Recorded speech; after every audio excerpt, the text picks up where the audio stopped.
ஏதாவது ஒரு சவால்கள் நம்மளை தாக்கும்போது நம்ம பயந்துடுறோம் நண்பர்களே. நம்ம தனிமையாக இருக்கும் போது ஃபீல் ஆகுது, நமக்குன்னு யாரும் இல்லையோ, இதை எப்படி வென்றெடுப்புதுன்றதை விட நம்ம இதில் தப்பிக்கிறது எப்படி அப்படின்றது ஓடி ஒளிய ஆரம்பிக்கிறோம். சவால்கள் நம்மளை அச்சுறுத்துது. அப்போவே நான் சொல்லுவேன், சவால்கள்ன்றது ஒரு 20-20 மேட்ச் மாதிரி. சரியா? நம்ம ஒரு பேட்ஸ்மேன். நமக்கு எப்பயுமே நம்ம விளையாட போனோன்னா பேட்டை வாங்குவோமா பாலை வாங்குவோமா? பெரும்பாலான பசங்க பேட் தான் வாங்குவோம்ல. பேட்டை ஹிட் பண்ணணும், பாலை அடிக்கணும், நொறுக்கணும், ரன் எடுக்கணும்.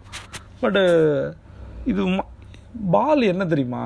இந்த பாலை போடுறது என்ன தெரியுமா? பாலை போடுற ஒரு கடவுள், அவர் போடுற பால் எல்லாமே சவால்கள், அவ்வளோதான். பட் இப்போ நம்ம கையில் பேட் இருக்குது, நாம் இருக்கோம். இப்போ என்ன பிரச்சனைனா, நம்ம பயப்படுறோம் அந்த பாலை பார்த்து. ஏன் பயப்படுறோம்? ஒவ்வொரு சவாலும் ஒவ்வொரு மாதிரி வருது, ஒவ்வொரு வேகத்தில் வருது, ஒவ்வொரு டைரெக்ஷனில் வருது, அப்போ என்ன பண்ணுறோம்? நம்ம கையில் பேட் இருக்கிறத மறந்துடுறோம். இந்த இடத்த தான் சொல்ல நண்பர்களே, அந்த பேட் என்ன தெரியுமா? நம்மளுடைய இன்னர் ஹிடன் ஸ்ட்ரென்த் அப்படின்னு சொல்லுவேன். இன்னர் ஹிடன் ஸ்ட்ரென்த், இந்த வார்த்தையை மறக்காதீங்க. உங்களுக்குள்ளே ஒரு மிகப்பெரிய ஸ்ட்ரென்த் இருக்குது. அங்கே பேட் வெளியில் இருக்குது, ஆனால் பேட்டை பிடிக்கிறவனுக்கு உள்ளே இருக்கிற தைரியம் மறைஞ்சிருக்கு. அந்த பேட்டு தான் மைண்டு நண்பர்களே, அவ்வளோதான்.